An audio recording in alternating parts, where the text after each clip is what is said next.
When I was doing my teaching practice for kindergarten, the kids visited a zoo for a school trip, and they were asked to draw a picture of the animals there. When we arrived, they all started drawing pictures of lions, giraffes, elephants, monkeys, etc. in their cages. But one boy alone was drawing a picture in front of a cage in the distance. This cage was empty. There was no animal inside.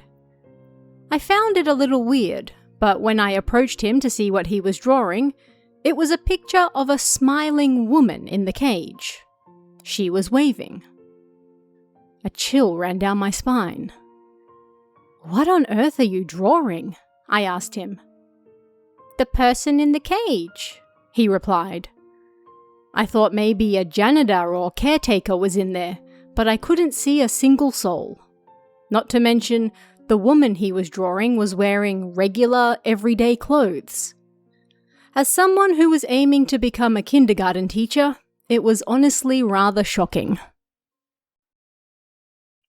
Hey guys, I'm your host, Tara A. Devlin, and welcome to this week's episode of Kowabana, true Japanese scary stories from around the internet. The latest volume of Kowabana, volume 16, is now available. If you want even more creepy tales of ghosts, haunted buildings, curses, mysterious rituals, and much more, make sure to check it out right now. And if you're looking for more to listen to, you can also find the audiobook for Kijo, Japan's most notorious female criminals, either on our Patreon, Fourth Wall store, or various audiobook outlets, including Spotify and Audible, so don't miss out on that either if you're still looking for more. This week, we're looking at tales of terrifying encounters that will linger in your mind long after you've heard them. First up, a young man lives in an apartment with a loft, but there appears to be something not quite right with it. Almost like he can feel someone looking at him from that general area at night. Is he truly as alone as he thinks he is? Find out in Who Are You?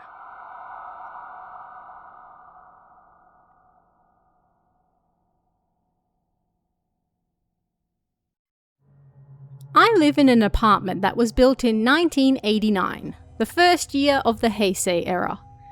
It's 6 tatami mats large with a kitchen and loft attached, and while I wouldn't exactly call it comfortable, I can live here just fine. I moved in about a year ago, but for the last 6 months, I've been afraid of the loft.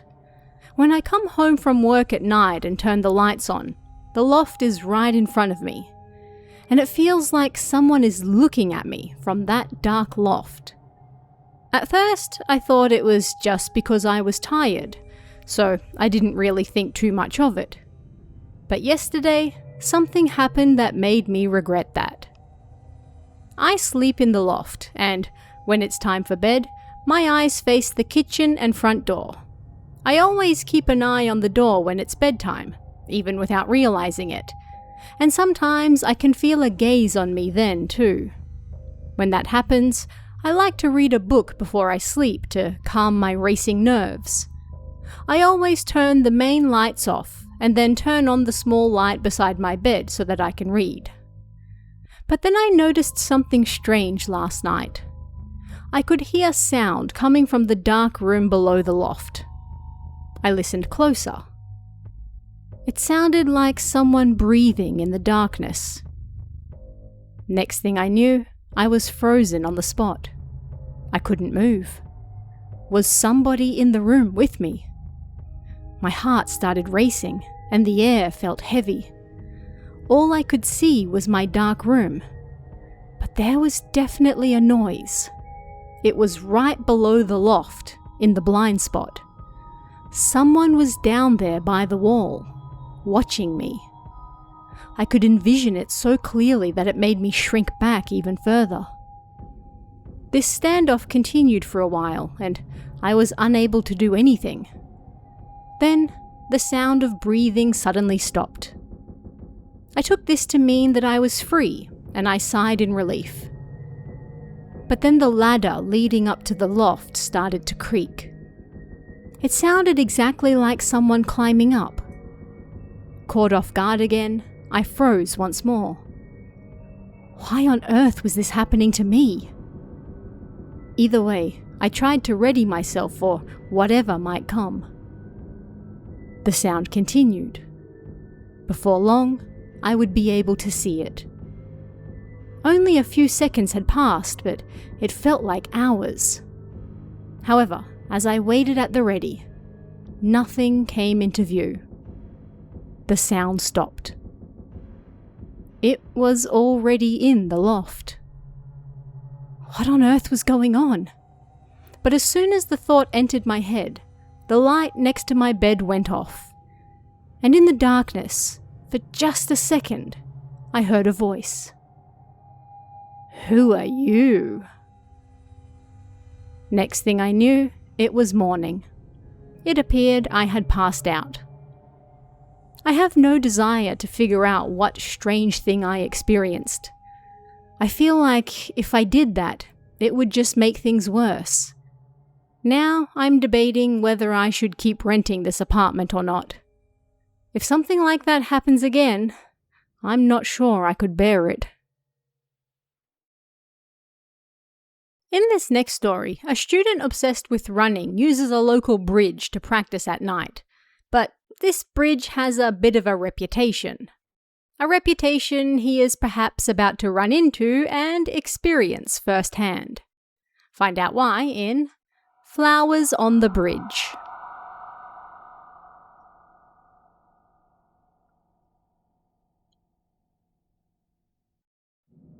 When I was in high school, I was a short distance runner in the track and field club. I was so into it that even after the school closed for the night, I would continue practicing. I didn't do this at school, of course, but I continued running on the roads near my house. There was a bridge with a footpath around 100 meters long that was especially good. I was able to practice 100-meter sprints there to my heart's content. Something I was unable to do in the residential area.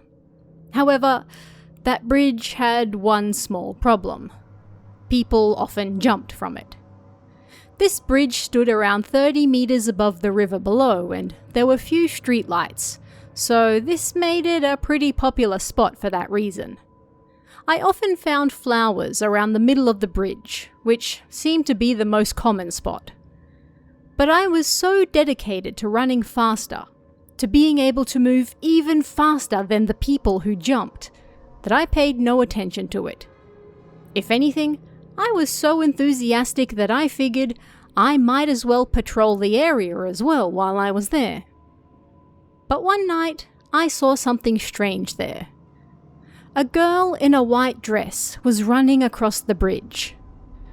A ghost? But she had legs. I watched suspiciously from afar, and then I saw her running towards several people. One of them was holding something square, another something like a long stick, and someone else had lights. Ah, they were filming for a movie. It looked like they were making a student film. Their actions were still a little questionable. "That's in the way. But we shouldn't touch it. It's dangerous." "It's fine. Let's just get rid of it." That was the gist of what they were saying. One of them walked towards the middle of the bridge, picked something up, and then threw it into the river. Hey, that was where... A strange silence filled the area. I wasn't brave enough to say anything to them at the time because they were older than me, but when they left, I walked towards the middle of the bridge myself. As I suspected, the flowers and vase that were there the night before were now gone. What on earth were they thinking? I was astonished, and in more ways than one. The next day, I returned to the bridge to put down some fresh wildflowers, sort of like as payment for me constantly using it. What the hell? The words escaped my lips before I could stop myself. As soon as I got there, the bridge dyed violet in the twilight.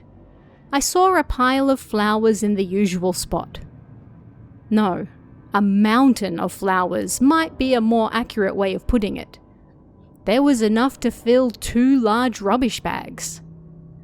But not only that, all the flowers were brown and dried, while the white wrapping paper they were in looked brand new. It was an unsettling sight. These clearly weren't your usual nice dried flowers. Was this the abnormal behavior of a bereaved family who saw their flowers were discarded the night before? Either way, I was scared, so I put down the wildflowers I gathered and then quickly left. A short distance away, I turned to look back at the bridge. There, I saw something odd. A hand? Something white and cylindrical reached towards the footpath between the gaps in the bridge railing. If that were a human arm, then it meant that somebody was hanging on the outside of the bridge and trying to crawl up. A jumper? No, that wasn't a person. Instinctively, I just knew, and I strained to get a closer look.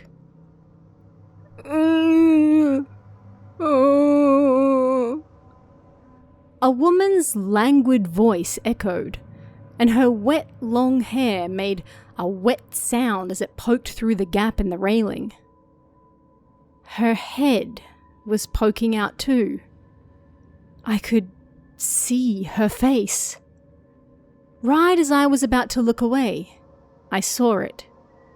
This thing that looked like a pale human head covered in long hair slipped through the railing, grabbed the wildflowers I'd just put down, and then shoved them in its mouth. Then the hand, hair, and head all retreated back under the bridge. That gap in the railing was way too small for a human head to fit through, and yet that pale head changed shape to slide through. The next moment, I sprinted back home at speeds that no doubt would have broken the school's record. I was so glad I had been training for that. The next morning, my mother told me, "Don't go near that bridge anymore." Does my mother have a sixth sense? I thought unexpectedly, so I asked her why. "So-and-so-san lives near that bridge and said that last night they saw something burning there. It was probably the work of some weirdo pyromaniac, but I want you to stop going there by yourself." Something was burning. I told my mother about the dried flowers I saw the day before. Of course, I didn't mention the creature I saw. Perhaps it was those flowers that was burning then. But if so, then something still doesn't add up. Judging by what the locals had told her, the fire on the bridge burned for several hours. There was no way that dried flowers could burn for that long, right? Confused, I decided to go back to the bridge again on my way home from school that day. Of course, I was too scared to go alone, so I dragged one of my club friends with me, and we rode double on his bike. When we got there, it was around the same time I arrived at the bridge the day before, and the surroundings were dim. Hey, don't go any further." My friend was riding, and I had him stop the bike about 20 meters from the middle of the bridge. It was dangerous to draw near so quickly. Yeah, you don't need to say it. I don't exactly want to be here either." He always was a bit of a scaredy cat. "I know, sorry. Anyway, what do you think was burning over there? Can you see anything?" I pointed, and both of us squinted to get a better look. I don't know when, but a wind had kicked up too. "That spot in the middle over there. There's something on the ground." "Oh, ugh. What the hell is that white thing?" There was something white, like the size of a magazine page, on the ground in various spots on the footpath. How strange. The wind was blowing, and yet these things that looked like pieces of paper weren't flying away. Without thinking, we got closer. White paper. It looked like the remains of the white paper I saw holding the flowers the day before. When we were only a few meters away, I realized why it wasn't flying away. Each piece had been nailed to the ground. It was such a simple yet off-putting sight. My friend and I stood there in amazement. "There's something written on it," my friend said. And, just like he said, each time the paper flooded, I could see something written on the side that was facing the footpath. Well, we had come this far. I quickly tore the paper from the nail and turned it over. There was a red handprint on it. There was a small, bright red handprint, like that of a baby's, in the middle of the white paper, and in the center of that handprint was a hole where the nail had pierced it. What the hell? My friend had already ripped a few other pieces of paper off and was looking at them. "This one's a handprint too, and this one's a footprint, and this one's a weird picture." Another small red handprint, a footprint, and a bird? It was a simple shape drawn in crimson, like something you might see in ancient cave art. And, in the bird's eye, a hole from the nail. A woman's head by the railing at our feet suddenly screamed. Her oddly long, thin, pale head pushed through the gap in the railing, and her mouth was open wide, screaming. Only her mouth was visible. The rest of her face was hidden behind her wet hair. Her teeth were abnormally white, and her body hung limply on the other side of the railing. My friend and I both screamed. Because that woman's head appeared right between us, we took off running in opposite directions. We left the bike where it was and ran all the way to the edge of the bridge. It didn't appear anyone was following me, nor could I hear any screams. I stopped and called my friend. "Did you get away? Are you okay?" "I'm fine," my friend replied, his breathing ragged. "But what the hell was that? What do we do now?" We left his bike there, and his house was in the opposite direction to where he fled, meaning he'd have to cross the bridge again, which was making him panic. My phone said it was 8 p.m. It was too dark to see the other side of the bridge, so I couldn't see what my friend was up to over there. And of course, this was the one time that there weren't any cars on the bridge either. "Alright, let's call for help. Lie and say that your bike broke and get your parents or a friend to come get us. I'll try as well." "No way! You come over here," my friend complained. I calmed him down, hung up, then called my mother. It rang, but no one picked up. No, it wasn't even ringing. I looked at the screen and it said, "Out of range." What? But then, how did I speak to my friend just now? Suddenly, my phone rang. It was from my friend. What on earth was this uncharted territory? "Hello?" A voice screamed. It wasn't my friend. I pulled the phone away from my ear, but the woman's voice continued screaming. There was no human on the planet who had the lung capacity to scream for that long. I realized that my friend wasn't safe. Damn it! If I didn't go over to him right away, it would be too late. Maybe it was already too late. I hung up the phone while the voice was still screaming. Then I started running to the other side of the bridge. To my friend. I didn't want to go near the railing, so I sprinted down the middle of the road. It felt like something might be lurking in the deep darkness between the incredibly few streetlights, and fear gripped me as I ran. As I approached the middle of the bridge, a dark shadow sped at me from the darkness up ahead. For a moment, I forgot all about helping my friend and immediately turned back. What the hell was that? What a sneaky asshole! I screamed, tears and snot running down my face as I ran. I really hope I'll never experience anything like that ever again. I could still hear the shadow following me, but then, "Hey! Why are you running?" I heard my friend's voice behind me. The shadow was him. Apparently, it was long past his curfew, so even though he was scared, he summoned up all his courage and decided to run back across the bridge. Seriously, you're the one who kept telling me on the phone just now to come over. Oh, not to mention my phone said it was out of range, and when I answered it, someone was screaming. But this time, it was my turn to freak out. Phone?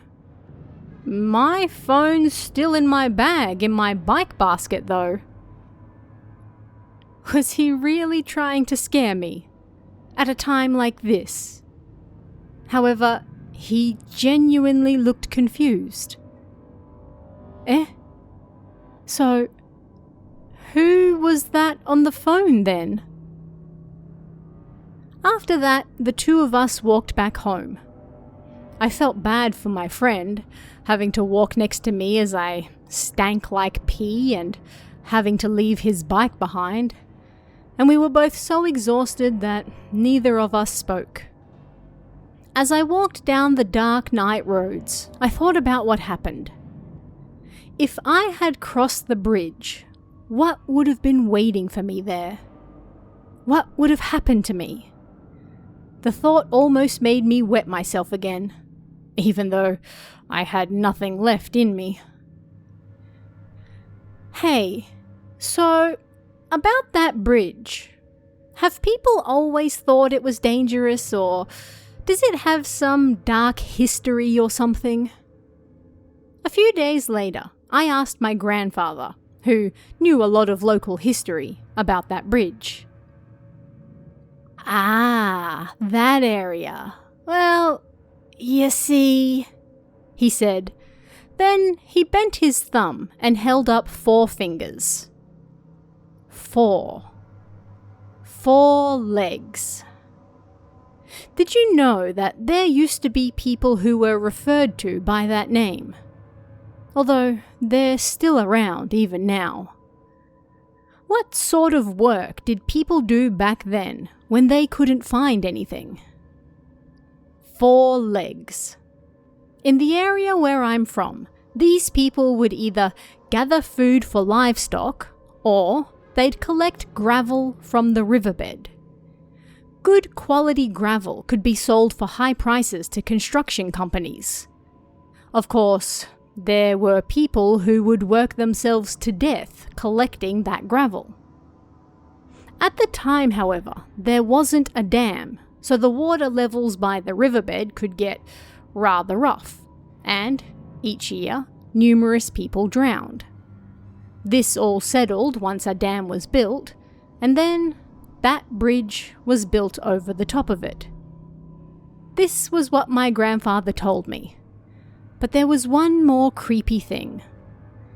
That mysterious paper we picked up on the bridge that day. Both my friend and I had stuffed those pages into our pockets without realizing, and brought them back with us.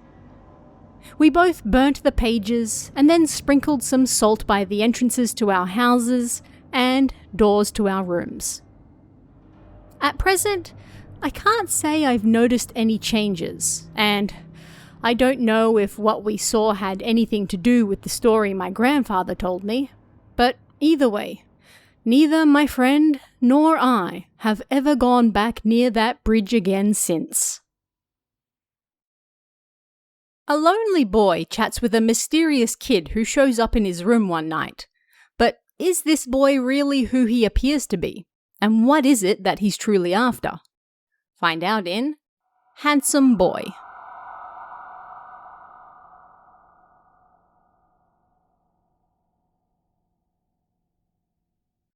This happened when I was in the 5th grade. I wasn't a very good sleeper at the time, and from around the age of 9, I started studying a lot more for my junior high entrance exam tests. This made it even harder for me to sleep at night. So, one night, during the 5th grade, I woke up and just stared at the ceiling for a while. "Are you awake?" I suddenly heard a voice, and thinking it was my younger brother next to me, I replied, "Yeah, I'm awake." But looking at him, he was very obviously asleep. "Huh?" I thought, but as I rolled onto my back again, I noticed a boy standing by my feet. He was slim and handsome, wearing shorts and a white tank top. "If you're awake, then let's chat," he said. I don't remember exactly what we chatted about after that. I think it was just childish stuff, you know. Or maybe it was actually serious life stuff. I didn't have any friends at the time, so I was happy this boy was listening to me, and I didn't notice how much time had passed. "I think I should go now," he said. "Why?" I asked. "I shouldn't be here when morning arrives." But I didn't want him to leave, so that made me a little sad. Perhaps he could see that on my face. "Why don't you come back to my place?" he then said. For a moment, I seriously considered it, but then I suddenly remembered my sleeping brother next to me. "Everyone will be worried if I'm not here when they wake up, so I can't. But you should come back here again sometime," I said. But then suddenly, there was a loud squishy sound, and the boy's head seemed to balloon in size. He looked just like an Oni. "Even if you hate me, I'll keep chasing you for the rest of your life," he spat before disappearing. I didn't have anywhere I belonged at the time, either at home or school, so I wondered if maybe I should have gone with him. But supposing I did, I wonder what would have happened. And that reminds me, when I was in high school, I was telling another student this story, when suddenly an encyclopedia fell from the top shelf. I wonder what will happen next time. And finally this week, a bunch of kids decide to check out an abandoned house they've just learnt of nearby. But what should be an otherwise harmless adventure is about to traumatize them for life. Find out why in Fear of Abandoned Houses.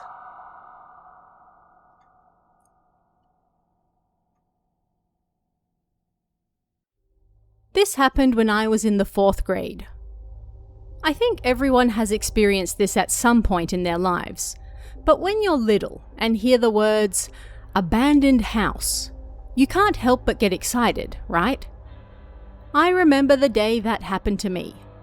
When I heard there was a terrifying abandoned house not too far from my place that hadn't been explored yet, I was almost crazy with joy. I know that sounds like an exaggeration, but the date no doubt played some part in that. It was the last day before summer holidays. I was already worked up, so when I heard that, I called some friends I wasn't even that close to, and we decided to check it out the very next day. If I had told myself back then that this particular day would cause me to develop a fear of abandoned houses, that even at 27, I still can't go near them, I absolutely wouldn't have believed it. It took longer than expected for everyone to get together that day, and by the time all 8 of us were there, the sky was already starting to turn orange. The friend who first learnt of the abandoned house led the way, followed by me and then the others. We pulled on each other's bags, walking in line towards our destination like soldier ants. While chatting and laughing, we eventually reached the abandoned house, but it was rather different to what I had expected. I'm not sure how to put it, but I was hoping for something like a bare bones first floor, a rotten ceiling falling down from the second, and ghosts everywhere sort of thing. A place with a haunting atmosphere, you know? But in reality, it was just a house in the woods near a residential area, and it was a normal rectangle shape. Kind of like Suneo's house in Doraemon. At a glance, it looked to still be in good condition, almost like it wasn't abandoned at all. Honestly, as much as it sucked for the friend who told us about it, it just didn't really look that interesting. Still, we had come all this way, so we decided to at least check it out before leaving. Starting from the first floor, we entered through the back door. Looking around, we saw all sorts of strange things. Beakers, petri dishes, microscopes. They were all sorts of things you'd find in a science room and not an ordinary house. But the thing that really caught my attention was the countless books on the shelves. It was a big house, and bookshelves lined the walls. They were packed with all sorts of books and papers, and they were all over the floor as well, suggesting that someone had been here before us. When I mentioned this, the culprit was the friend who told us about the house. Then he crossed his arms. "Why do you think I said this abandoned house was terrible?" he asked. I told him I honestly didn't know, and he pointed to the bookshelves. "Open that book," he said. I did as I was told, and the moment I opened the book, everyone gasped in surprise. Inside was a picture of a dead man with no skin. Everyone held their breath, even the friend who told me to open the book. But the very next moment, an idea hit me. Maybe this is a doctor's house. Everyone was still a little unsettled, but they all agreed that had to be it. And while they looked at the photo, I decided to check the other rooms. Kitchen, living room, bathroom, toilet. As I looked around, one thing became obvious. Whoever lived here was an extremely intelligent person. As for how I was able to come to that conclusion in this situation, well, it was the style of the house, in a word. Outside, it looked normal, but inside, it was different. You might be thinking, what could a child possibly know? But it was so beautiful that even a child with such a short amount of time spent on this earth could tell. And, looking at it that way, the photo from before took on a different meaning. Rooms full of books, files, and lab equipment. It made me think that someone had dedicated all their time to learning medicine to save someone. My friend ran around telling everyone that a crazy doctor must have lived here, but I wanted him to look at the house as a whole. That was honestly how I felt. But looking back on it now, perhaps it wasn't my friend who should have been looking at the house as a whole, but rather me. My friends seemed to be getting bored of looking at the photos and files, and it was also getting dark outside, so we agreed to wrap things up early and come back again the following day. But as we were exploring the house, I realized something odd. I was so focused on the furniture and interior design of the house that at first I didn't realize. But then it hit me. There were no stairs leading to the second floor. After putting my little brain to work, I figured there must be a way to get upstairs from the outside. I had a look around, but there was nothing. Not outside, nor inside. After searching the house for a while, I did find the passage itself that connected to the second floor, but this just made me even more anxious and curious. The stairs leading to the second floor had been removed, and the area up top, where they would have connected, was now blocked with iron plating. As soon as we realized that, I think the word curfew suddenly disappeared from all our minds. We had to see the second floor, no matter what. And with that on our minds, our imaginations ran wild. I'm telling you, there has to be a real dead body up there. Oh, seriously, an actual mad doctor must have been doing crazy experiments. Everyone let their imaginations run away from them, and in the end, we decided to build a rope ladder to climb up there. The plan was to get up there from outside, so first we scouted the surroundings and found a pipe that looked like it would be easy to climb. I was good at climbing trees, so I scaled the rain pipe first. It was much easier than I expected, but there was still something that worried me. I couldn't see in through the second floor windows. Looking closer, the windows had been entirely blackened out with newspapers and magazines covered in marker. It was set up so that not a slither of light could get through. I set up the ladder so everyone could climb, but until everyone was up, I couldn't stop thinking about it. We climbed onto the roof and it was finally time to break into the second floor.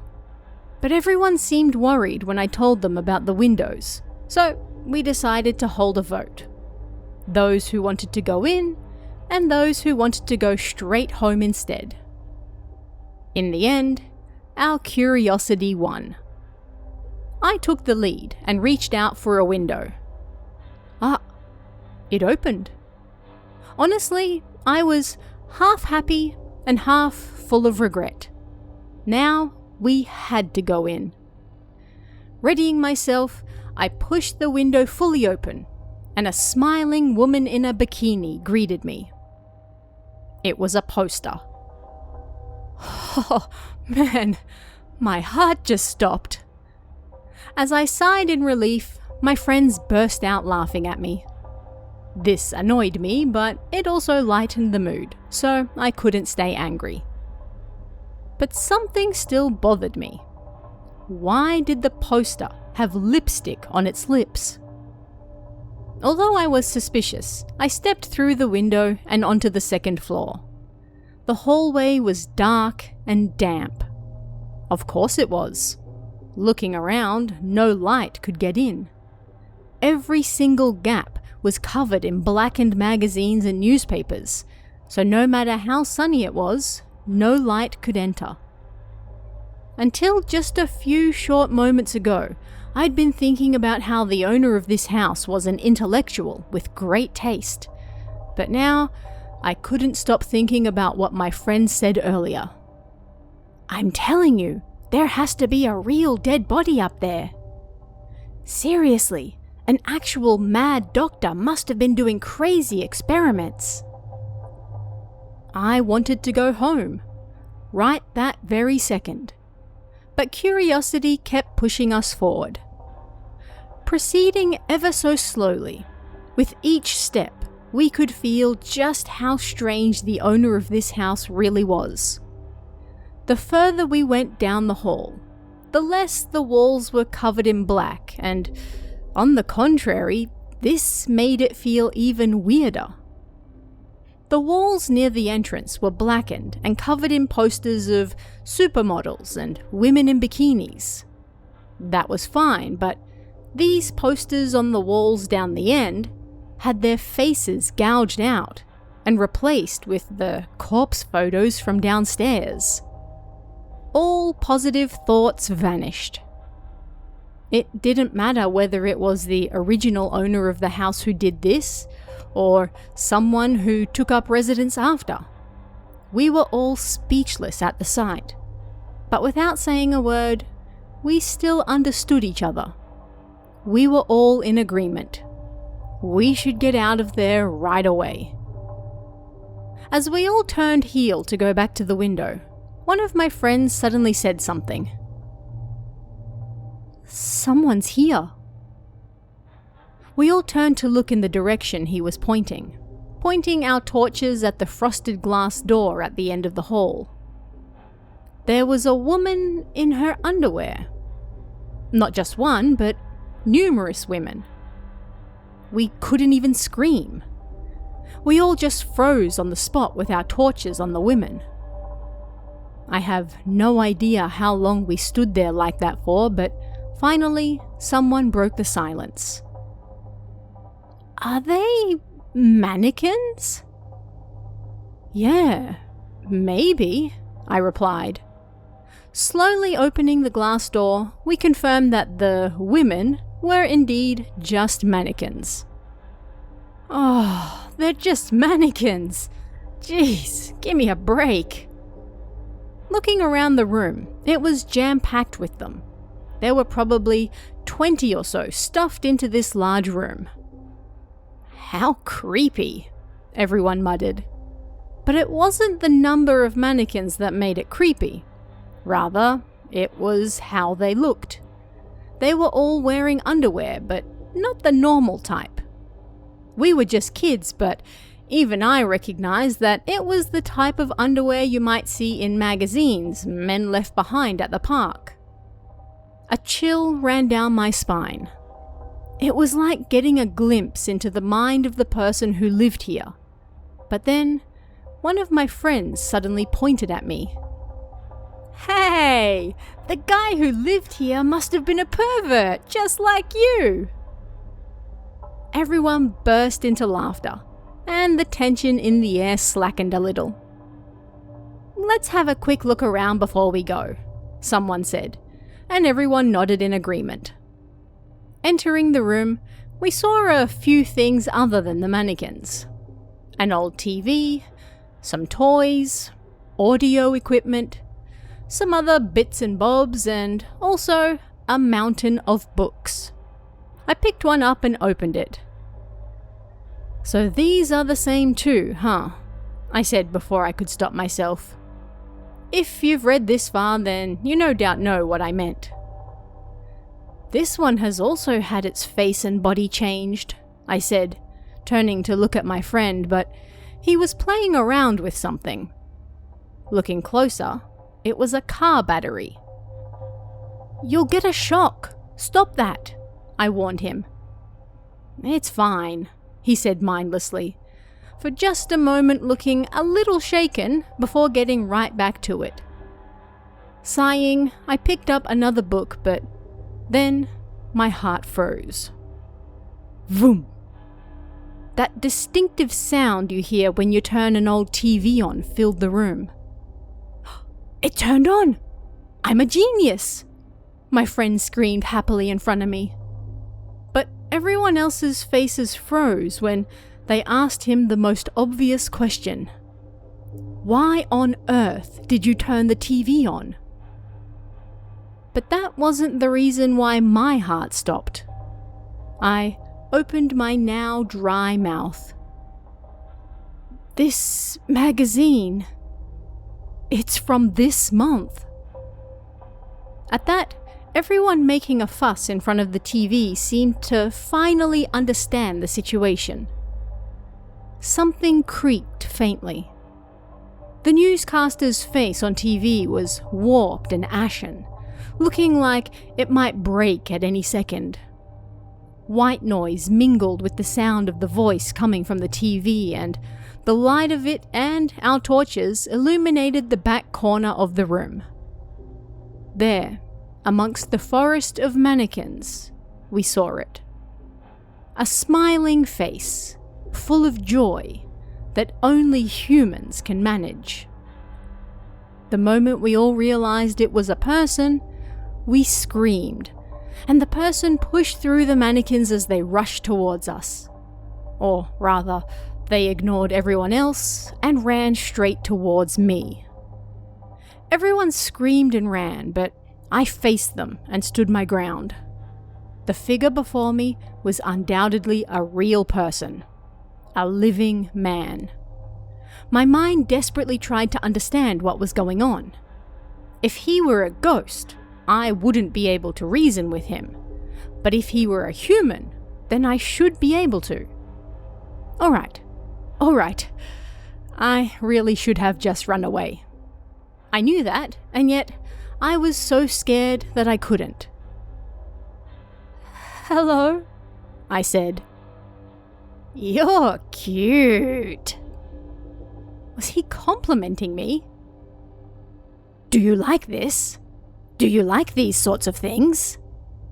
He showed me the thick book he was holding. It was the same book from downstairs with the dead bodies, but all of their faces had been switched with those of foreign women. "I don't really like this sort of thing." "Do you like it? Hey, do you like it? What sort of things do you like?" The man then started rambling and didn't make any sense. It was over for me. "Hey!" I turned to the side and 2 of my friends were crying and calling for me. The next moment, I ran towards them, as though something was pushing me in their direction. I ran so fast down the hall that I feared my legs might give out. Keeping my eyes ahead the entire time, I basically fell out of the window and found my friends waiting with makeshift weapons of broken beer bottles and hammers. Once we were all there, we started to jump down from the roof, but behind us, I heard that voice still going. "Do you like this?" The moment I heard him, I broke out in goosebumps all over. He then stuck his face out the window wearing a mask that looked like a face he'd torn out of that book. I jumped and ran without looking back again. We all ran back to a friend's house, explained what had just happened, and got his mum to call the police. However, the police said that when they got there, nobody was around. They asked us some questions about the day's events, and a few days later, we visited the police station to do the same again. But the problem after that wasn't finding the man who was inside, but rather, 3 months later, I heard from my friend that the entire house was torn down. The lot was now empty. I summoned up all my courage to have a look just once, and it really was gone. But even now, just hearing the words "abandoned house" makes me shiver. A massive thank you and shout out to this week's Cummy tier members, Scarly and Emerald.